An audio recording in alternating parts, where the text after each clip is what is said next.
Hello दोस्तों, नमस्कार। स्वागत आपका एक और नए वीडियो में। तो जैसा कि मैंने आपके कमेंट देखे हैं, काफ़ी बार आप कमेंट्स वगैरह कर रहे थे कि सर प्रीवियस ईयर का क्वेश्चन पेपर सोल्व करवाओ। तो उसी क्रम में मैं आपको लेके आया हूँ इग्नू बीएड जो प्रवेश परीक्षा मई में हुआ था, 8 मई को 2022 का, उसका कंप्लीट पेपर सॉल्यूशन इस वीडियो में करवाने वाला हूँ। तो वीडियो की शुरुआत करने से पहले आप हमारे चैनल पर नहीं हो, चैनल को सब्सक्राइब कर लीजिएगा, बेल आइकन को फ्लैश कर लीजिएगा। वीडियो अच्छा लगे तो वीडियो को लाइक कर दीजिएगा, और इससे पहले कि आपने वीडियो नहीं देखे तो चैनल को विजिट कीजिएगा। और पाठ्यक्रम और ये आपने पहले से देख लिया होगा, अगर नहीं देखा है तो वो वीडियो चेकआउट कर लीजिएगा। और हमारा एक इग्नू बीएड एंट्रेंस एग्जाम 2024 के लिए प्रिपरेशन के लिए मैंने एक ग्रुप क्रिएट कर रखा है, व्हाट्सएप ग्रुप, उसको जाके ज्वाइन कर लीजिएगा, जिसका लिंक आपको डिस्क्रिप्शन में मिल जाएगा। तो एक मैराथन टाइप में ये आपका पेपर होने वाला है, और इसमें आपका लगभग मैं 100 क्वेश्चन सोल्व करवाने वाला हूँ। इसके बाद में आपका कोई भी क्वेरी रहता है तो कमेंट करके पूछ लीजिएगा। उसके बाद शुरू करते हैं अपन। ये आपका बीएड का ऑफिशियल आंसर की है जो इग्नू ने जारी किया था। अभी कहाँ मिलेगा, कैसे मिलेगा, सारा मैं इस वीडियो में आपको बता दूंगा। और प्रीवियस ईयर के क्वेश्चन पेपर आंसर की डाउनलोड करने के बारे में भी मैं वीडियो के बीच में बताने वाला हूँ, तो वीडियो को अच्छे से वॉच कीजिएगा। तो उसी आंसर के से मैं आपको इस पेपर को सोल्व करवाऊंगा। तो इस पेपर पैटर्न के बारे में, एग्ज़ाम पैटर्न के बारे में मैंने ऑलरेडी एक वीडियो बना रखा है, अगर आपने वो वॉच नहीं किया है तो चैनल पे जाके चेकआउट कर लीजिएगा, और मैं आई बटन पे उसका लिंक दे दूंगा जिससे कि आप उसको वॉच कर लीजिएगा। तो ये आपका पेपर था। इसमें 10 नंबर का आपका हिंदी था। फर्स्ट में जनरल जो बिलिंगुअल होता है, इसमें इंग्लिश और हिंदी दोनों होता है, जो आपका सेलेक्ट करना है वो एक करना है। फिर रीजनिंग का है 20 नंबर, और 20 आपका एजुकेशनल जनरल अवेयरेंस, 25 का है। टीचिंग लर्निंग आपका 25 का है। सब्जेक्ट एनी वन, ये 20 नंबर का है। तो इस वीडियो में मैं पूरे आपको 100 क्वेश्चन करवाने वाला हूँ, जो 100 क्वेश्चन आपके आते हैं वो इस वीडियो में करवाऊँगा। तो पहला देखो, ये कुछ निर्देश आपको पेपर में मिलेंगे।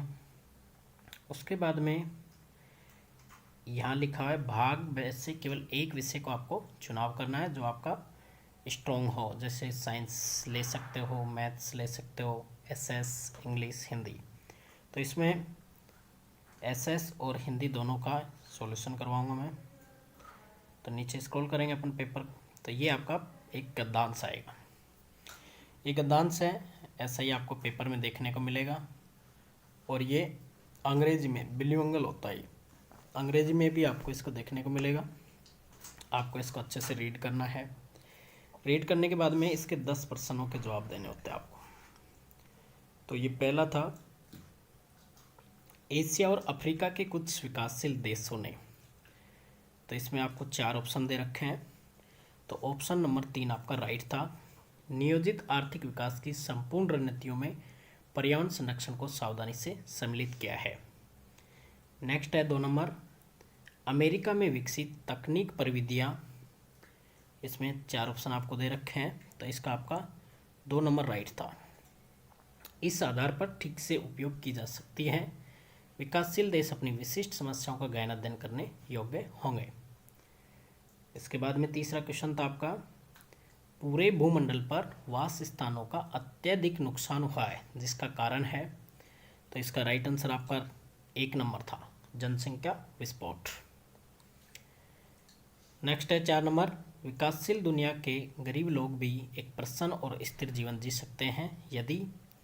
तो इसका राइट आंसर आपका था 3 नंबर, आर्थिक विकास प्राकृतिक संसाधनों के संरक्षण की सीमा में ही हो। विकासशील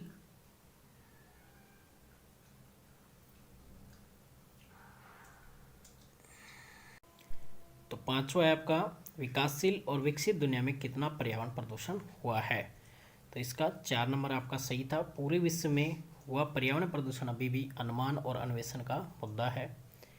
6 नंबर है, गद्यांश के अनुसार आज की प्रश्न से परे वास्तविकता क्या है। तो इसका राइट था, अक्षय प्राकृतिक संसाधन गहरे संकट में है और समाप्ति की ओर है। 1 नंबर इसका राइट था। विकासशील देशों में प्राकृतिक संसाधनों के घटने का सबसे महत्वपूर्ण कारण क्या था। तो इसका कारण था जनसंख्या विस्फोट। 2 नंबर, प्राकृतिक संसाधनों के संरक्षण के लिए सर्वाधिक महत्वपूर्ण क्या है? तो इसमें सर्वाधिक महत्वपूर्ण था आपका संसाधन प्रबंधन हेतु सरकारों की क्षमता। 4 नंबर, प्राकृतिक संसाधनों के संरक्षण पर केंद्रित क्रियाकलाप महत्वपूर्ण किसके लिए है? तो इसमें 4 ऑप्शन आपके पास थे, तो इसमें राइट ऑप्शन था आपका शाश्वत विकास। गद्यांश किसके बारे में है? तो इसका राइट आंसर था आपका शाश्वत विकास हेतु प्रभावी प्रबंधन, प्रभावी संसाधन प्रबंधन। 4 नंबर इसका राइट था। इसके बाद में आपका आता है रीजनिंग, तार्किक एवं विश्लेषणात्मक चिंतन, analytic reasoning, logical and analytical reasoning. तो इसमें देखो एक श्रृंखला दे रखी है, यदि 4 + 4 = 15, 6 + 6 = 35 है तो 8 + 8 होगा। तो इसका राइट आंसर रहेगा आपका 2 63। रीजनिंग वाला पार्ट बहुत सरल आता है आपके इसमें। यदि सिस्टम का कोड ये होता है, फार्मर का ये होता है, तो कारपेट का कोड होगा। तो इसका राइट आंसर इसने माना है 3 नंबर। 13वां है, एक शब्दकोश में निम्नलिखित में से कौन सा शब्द सबसे अंत में आएगा? तो इसमें इसका राइट आंसर माना है 2 नंबर, ड्रिंक।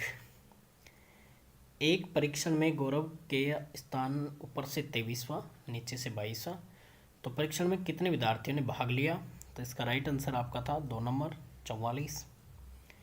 एक कोड व्यवस्था में नेम को 3245, मिनट को 4137 लिखा गया है, तो माइट को लिखा जाएगा।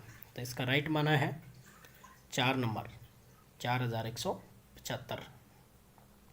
16वां, निम्नलिखित श्रेणी में अगला पद होगा। एक श्रेणी दे रखी है, उसमें अगला पद इन्होंने पूछा है, तो इसका 3 नंबर राइट माना है 126। 5 किताबें इस प्रकार रखी गई हैं कि किताब सी किताब डी के ऊपर है, किताब ई किताब ए के नीचे है, किताब डी किताब ए के ऊपर है, किताब बी किताब ई के नीचे है। तो सबसे नीचे कौन सी किताब है? तो इसमें आपका राइट माना है 2 नंबर, यानी 20 का राइट है। एक थैले में 1 रुपया 50 पैसा, 50 पैसा और 25 पैसों के समान मात्रा में सिक्के हैं। यदि थैले में कुल 35 रुपये हैं तो प्रत्येक प्रकार के सिक्कों की संख्या कितनी है? तो इसमें राइट आपका रहा है 3 नंबर, 20। एक व्यक्ति उत्तर से दक्षिण की तरफ चलते हुए दाहिनी ओर समकोण पर मुड़ता है, फिर वह दाहिनी ओर समकोण पर मुड़ता है। अब वह किस दिशा में चल रहा है? तो इसका राइट आंसर माना है 2 नंबर, यानी उत्तर दिशा में। नेक्स्ट है इसमें 20 नंबर, निम्नलिखित में से कौन सा अंक युग्म अन्य से किसी एक रूप में भिन्न है? तो इसमें आपका भिन्न रहेगा 2 नंबर, 25 63 वाला जो ऑप्शन है ये भिन्न है। 21 में, निम्नलिखित श्रेणी में रिक्त स्थान पर क्या संख्या आएगी? तो इसका राइट आंसर आपका रहेगा 3 नंबर। इसके बाद में अपन चलते हैं 22 नंबर। एक महिला ने एक पुरुष की ओर इंगित करते हुए कहा, उसकी माँ मेरी माँ की अकेली बेटी है, वह महिला पुरुष की कौन है? तो वह महिला पुरुष की माँ है। क्या है? माँ है। तो 22 में आपका 4 नंबर करेक्ट माना है। 23 में, निम्नलिखित में से कौन सी संख्या अन्य से किसी रूप में भिन्न है, यानी अलग है? तो इसमें आपका राइट माना 1 नंबर, 42 नंबर, यानी 23 में 42 राइट था इसका। यदि CHDR डाइस को निरूपित किया जाता है तो सिल्ट किसको निरूपित करेगा? तो 24 में आपका 4 राइट हो जाएगा। 25 में, निम्नलिखित श्रेणी में कौन सा अंक निरंतरता में आएगा? 1 8 27 64 125। तो इसमें राइट आंसर आपका था 216। ये आपका वर्णमाला उसमें दे रखा है, तो इसका राइट आंसर माना था 4 नंबर, NOPQ। श्रेणी में अगला पद क्या होगा? कुछ अल्फ़ाबेट आपको दे रखे हैं, उसमें क्रम ढूंढ के, और इसने राइट माना है 1 नंबर।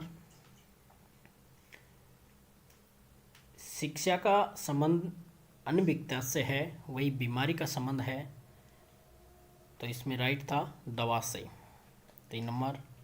निम्नलिखित श्रेणी में से रिक्त स्थान पर क्या आएगा? तो इसमें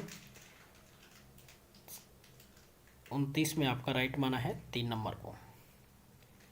30 में निम्नलिखित श्रेणी को पूरा कीजिए, तो इसमें राइट माना है आपका 1 नंबर को।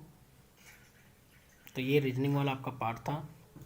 अब आता है आपका शैक्षिक एवं सामान्य चेतना, एजुकेशनल एंड जनरल अवेयरनेस। सबसे महत्वपूर्ण टॉपिक रहता है ये आपका सिलेक्शन कराने में। जिसका ये अच्छे से जाता है उसका सिलेक्शन का चांस काफ़ी बढ़ जाते हैं। स्टोरी ऑफ माई लाइफ के लेखक हैं, तो इसका राइट आंसर था आपका 1 नंबर मोरारजी देसाई। अंग्रेजी कविता के जन्मदाता थे, तो अंग्रेजी कविता के जन्मदाता थे जोफरी चाउसर। जोफरी चाउसर यानी 1 नंबर आपका राइट है। विश्व जल दिवस मनाया जाता है, तो विश्व जल दिवस आपका मनाया जाता है 22 मार्च को। राज्य सरकार को कानूनी मामलों में सलाह कौन देता है, तो इसका राइट आंसर आपका रहेगा एडवोकेट जनरल। लोकसभा में शून्यकाल का अधिकतम समय है, शून्यकाल का अधिकतम समय है 30 मिनट। 1 नंबर आपका राइट था इसमें। नए अपील, नए दलील, नए वकील निम्नलिखित में से किसके सर्वाधिक उचित रूप से जुड़ा हुआ है, तो इसका 1 नंबर राइट था Rowlatt act. Alice in Wonderland के लेखक हैं, तो इसके लेखक थे लुइस कैरोल। 2 नंबर राइट है। सभा में प्रश्नकाल के बाद पूछा गया मौखिक प्रश्न कहलाता है, तो वो कहलाता है पूरक प्रश्न, तो 1 नंबर इसका राइट था। नेक्स्ट है भारत के संविधान के अनुच्छेद 280 का संबंध है, तो 280 का संबंध आपका वित्त आयोग से है, 1 नंबर राइट हो जाएगा। न्यू मूर आइलैंड कहाँ स्थित है, तो ये आपका बे ऑफ बंगाल में है, बंगाल की खाड़ी में है, तो इसका 3 नंबर राइट है। भारत की समुद्री सीमा का विस्तार कितना है, समुद्री सीमा का विस्तार भारत का है 12 नॉटिकल मील।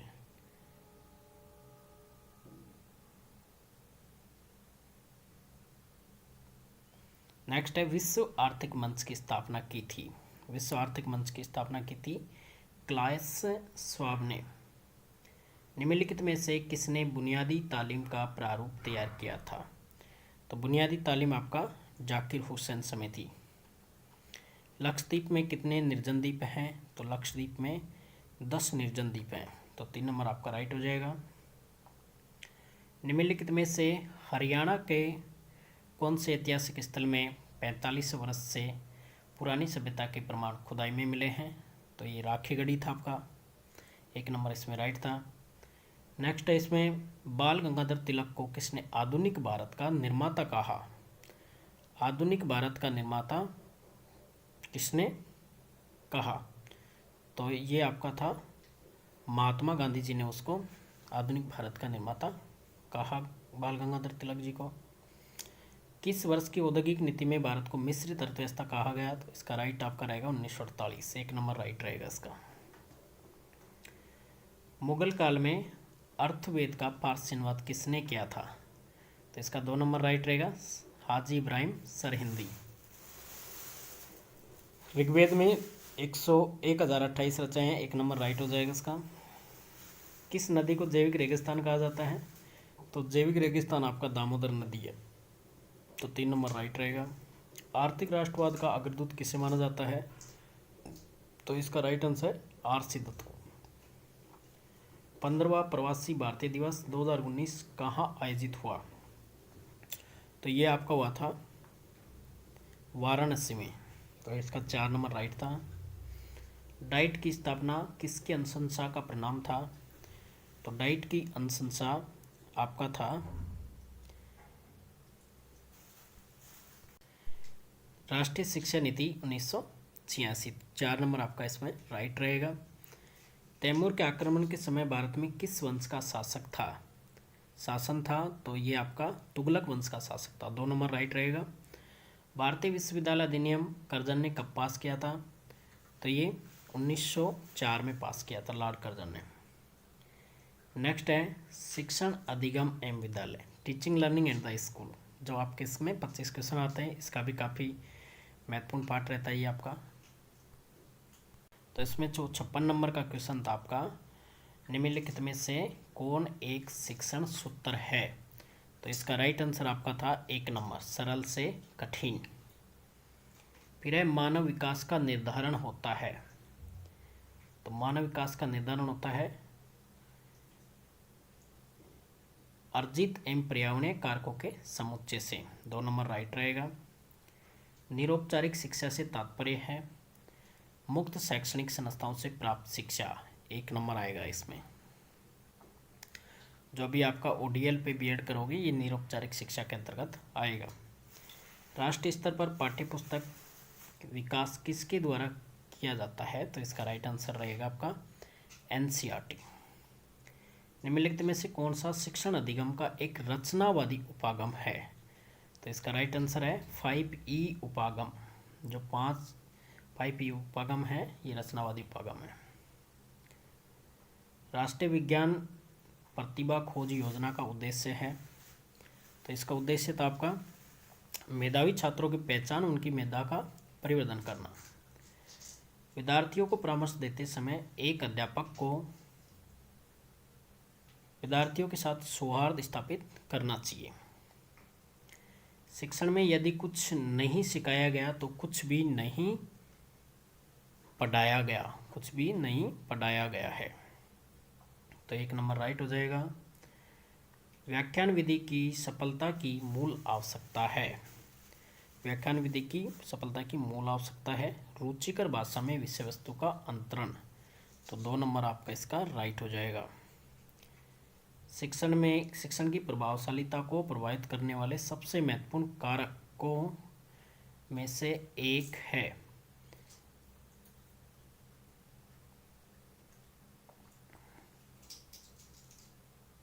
तो इसका राइट हो जाएगा आपका 4 नंबर, शिक्षकों का संप्रेषण कौशल। नेक्स्ट आपका मूल्य शिक्षा प्रदान करने का सर्वश्रेष्ठ माध्यम है। तो इसका राइट आंसर है विषय वस्तु में मूल्यों का समावेशन। 2 नंबर राइट रहेगा। सतत एवं व्यापक मूल्यांकन का उद्देश्य है शैक्षणिक एवं शैक्षणिक आयामों का सतत मूल्यांकन। अच्छे शिक्षण के लिए क्या आवश्यक नहीं है? तो इसके लिए क्या आवश्यक नहीं है? अध्यापक का पक्षपात। निम्नलिखित में से कौन सा कारक शिक्षण को प्रभावित नहीं करता? शिक्षकों का सामाजिक आर्थिक स्तर प्रभावित नहीं करता। एक अच्छा शिक्षार्थी वह है जो आलोचनात्मक चिंतन करता है। आलोचनात्मक चिंतन करता है। इसके बाद में आपका रहेगा शिक्षक द्वारा अनुदेशन की सामग्री का प्रयोग किया जाता है। तो इसका 3 नंबर था संप्रत्तियों के स्पष्टीकरण हेतु। नेक्स्ट था आपका क्लास का पूर्ण रूप है। देखो हर बार इग्नू में ये फुल फॉर्म वाले क्वेश्चन पूछे जाते हैं, तो आप 1-2 अच्छे से रीड कर लीजिएगा। तो क्लास का फुल फॉर्म होता है आपका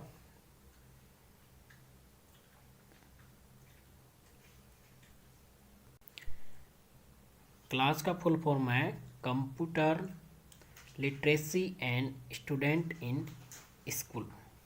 तो ये आपका 3 नंबर माना है। इग्नू ने आपका इसका राइट आंसर 3 नंबर माना है।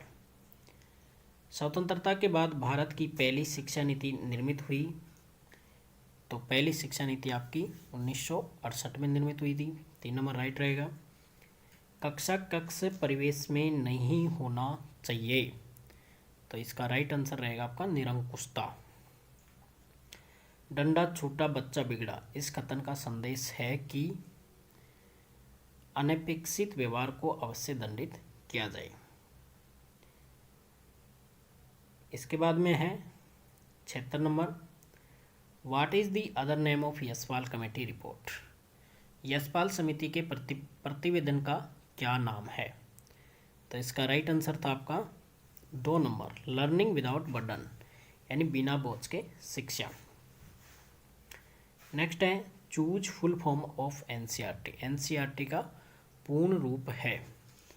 तो इसका आपका राइट आंसर है national council of education research and training. तो 2 नंबर आपका राइट हो जाएगा।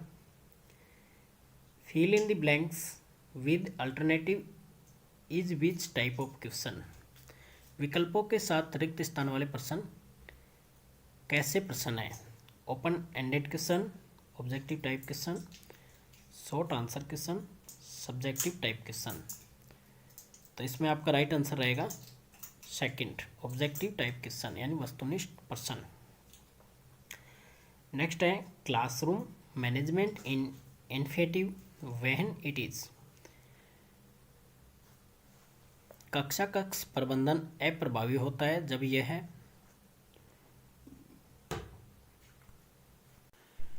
Autocratic, democratic, cooperative, पार्टियट्री।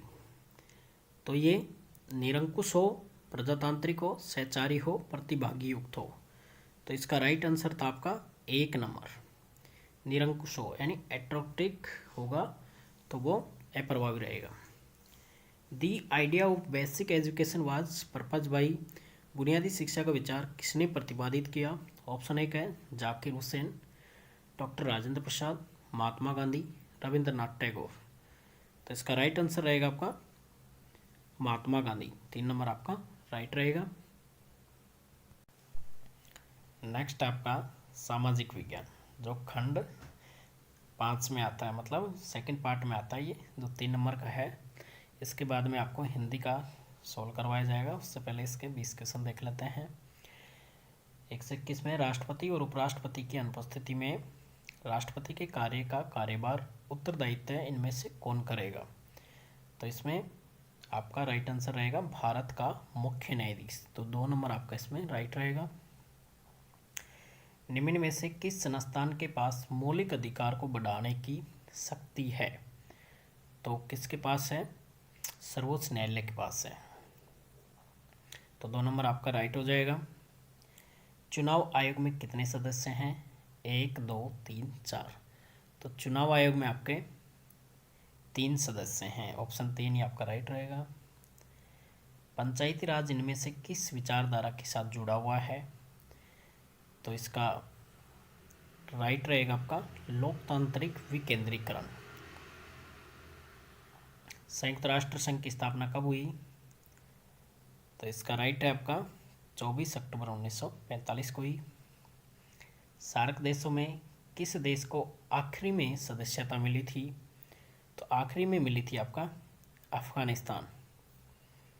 निम्नलिखित में से किस देश ने मुक्त द्वार नीति अपनाई है? मुक्त द्वार की नीति अमेरिका ने अपनाई है। वाणिज्यिक फसलों के लिए मूल्य समर्थन कार्यों को लागू करने के लिए केंद्र नोडल एजेंसी है। तो केंद्रीय नोडल एजेंसी आपकी है नाफेड, 1 नंबर राइट रहेगा। कम होती सीमांतकारी उपयोगिता किसका आधार है? तो ये मांग का नियम है। पूंजी के ब्याजगत आय में किसका उदाहरण है? आंतरिक लागत। 1820 के उत्तरार्ध और 1830 के दशक में युवा बंगाल आंदोलन के नेता एवं प्रवर्तक कौन थे? तो इसका प्रवर्तक एवं नेता थे Henry Vivian Dorji, 3 number right है। किस भारतीय शासक ने सबसे पहले साइक संधि को स्वीकार किया था? तो ये हैदराबाद का निजाम था।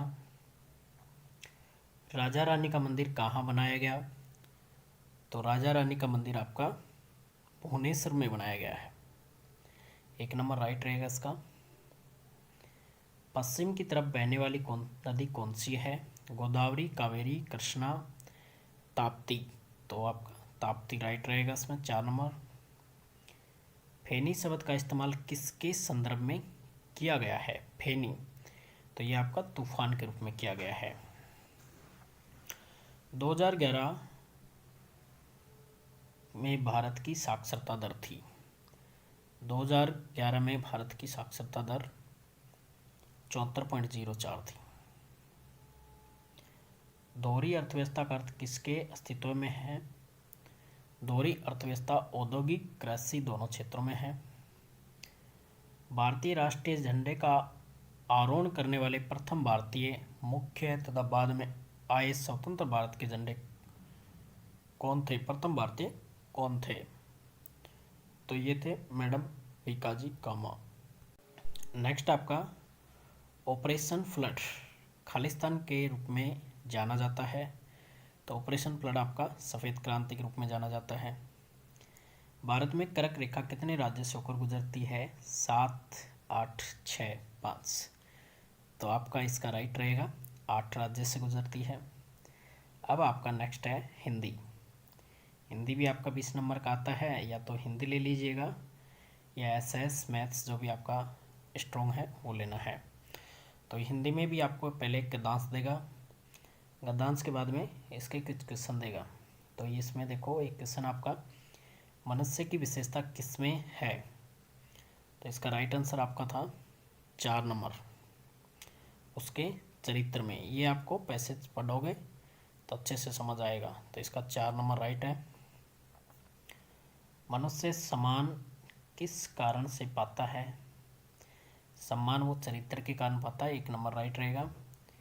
चरित्र में कौन कौन से गुण आते हैं? सत्यता, वचन, प्रतिबद्धता। तो 2 नंबर आपका राइट रहेगा। इसके बाद है रावण की निंदा क्यों की जाती थी? राक्षसी कर्मों के कारण की जाती थी। विद्वान का मान कब होता है? जब वह विनय और चरित्र से युक्त हो तो विद्वान का मान सम्मान होता है।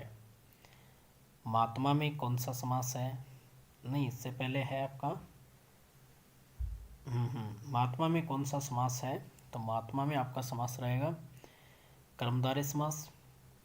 किस शब्द में अनुस्वार के स्थान पर अण लिखा जाता है? तो अनुस्वार की जगह अण लिखा जाता है, आपका पंडित में लिखा जाता है। कौन सी भाववाचक संज्ञा है? बचपन, पानी, नदी, समुद्र। तो इसका बचपन आपका राइट रहेगा। अक्षय ध्वनि किसके अंतर्गत आती है? घोष वर्ण, तालव्य, एगोस, संयुक्त वर्ण। तो संयुक्त वर्ण इसका राइट था।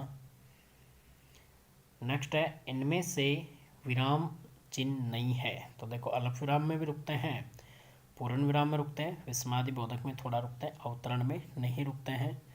तो इसका राइट हो जाएगा आपका 1 नंबर अवतरण। संज्ञा के भेद हैं 5, 7, 8, 10। तो इसमें देखो संज्ञा के भेद पूछे हैं, 5 दे रखा है तो यहाँ पे 5 होंगे। अगर 3 देता तो 3 हो जाते। तो यहाँ पे 5 ऑप्शन में 3 नहीं है, तो यहाँ पे 1 नंबर राइट है। हवा का पर्यायवाची है तनुज, बयार, आंधी, तूफान। तो इसका राइट था पर्यायवाची बयार। पृथ्वीराज रासो किस काल की रचना है?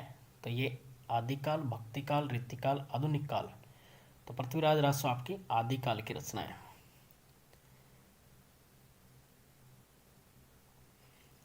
प्रत्ययुक्त शब्द है आजन्म, खुशबू, इकहरा, पगड़ी। तो ये है आपका इकहरा, 3 नंबर इसका राइट है। ई और ई किस प्रकार के वर्ण है? दंतोष्ठ, कंठे, दंते, तालव्य। तो इसमें जो वो सूत्र चलता है संस्कृत में इचु शयनम तालु, तो इसमें तालव्य हो जाएगा। तो ये आपका 4 नंबर राइट हो जाएगा। नेक्स्ट है आंखें बिछाना किस मुहावरे का अर्थ है? धमकी देना, बहुत इज्जत देना, बेइज्जत करना, आंख बंद कर लेना। तो इसका राइट आंसर रहेगा आपका बहुत इज्जत देना। कहते हैं ना हमने तेरे इंतजार में आंखें बिछा दी बट आप आए नहीं। इसके बाद में है काली घटा का घमंड। काली घटा का घमंड, घटा घमंड घटा में अलंकार है श्लेष अलंकार, यमक अलंकार, अनुप्रास अलंकार, अर्थ अलंकार। देखो अलंकार के लिए मैंने पहले भी एक वीडियो बनाया है, उसको जाके थोड़ा वाच कीजिएगा तो आपको समझ में आ जाएगा। तो इसमें आपका माना था यमक अलंकार, तो इसमें यमक अलंकार आपका तो 2 नंबर राइट रहेगा। आग कौन सा शब्द है? देखो इसमें ऑप्शन दे रखा है विदेशज, देशज, तद्भव, तत्सम। तो इसका राइट आंसर रहेगा आपका 3 नंबर, ये तद्भव शब्द है यानी हिंदी का शब्द है। पुस्तक कौन सा शब्द है? तद्भव, तत्सम, विदेशज, देशज। तो पुस्तक आपका रहेगा तत्सम शब्द है। पुस्तक आपका तत्सम माना है इग्नू ने, तो इसका 2 नंबर राइट रहेगा। अभी जो विश्व पुस्तक मेला भी आपका दिल्ली में लगने वाला है, 3 साल के बाद, कोरोना से बंद था, तो अभी ये दिल्ली में आयोजित किया जाएगा, तो आप इसको लर्न कर लीजिएगा। नेक्स्ट आपका निम्नलिखित में से किसके प्रथम तथा तृतीय चरण में 13-13 तथा द्वितीय और चतुर्थ चरण में 11-11 मात्राएं होती हैं। ऑप्शन 1 है दोहे में, चौपाई में, सोरठा में, रोला में। तो ये देखो, 13 तृतीय चरण में 13 मात्राएं, द्वितीय और चतुर्थ में 11-11 मात्राएं दोहे के अंदर होती हैं, तो इसका राइट आंसर आपका रहेगा 1 नंबर। तो ये वीडियो आपका लास्ट क्वेश्चन था इसका वीडियो का। तो आज के इस वीडियो में अपन ने जाना IGNOU BEd entrance exam previous year paper 2022 का, जो 8 मई 2022 को संपन्न हुआ था, उसका कंप्लीट सॉल्यूशन जल्दी अपन ने इस वीडियो में किया। आशा करता हूँ आपको ये वीडियो काफ़ी हेल्पफुल रहा होगा, तो वीडियो को लाइक कर दीजिएगा। चैनल पे नहीं हो तो चैनल को सब्सक्राइब कर लीजिएगा। जैसे ही आपका पेपर कंप्लीट होता है तो आप हमारे को हमारा जो मेल एड्रेस है उस पर सेंड कर दीजिएगा, जिससे कि आपको आपकी एकदम ऑथेंटिक आंसर की प्रोवाइड की जा सके। और तुरंत चैनल को चेकआउट कीजिएगा और अपने दोस्तों के साथ शेयर ज़रूर कीजिएगा। वीडियो को लास्ट तक देखने के लिए धन्यवाद। मिलते हैं एक और नए वीडियो के साथ, तब तक के लिए जय हिंद, वंदे मातरम।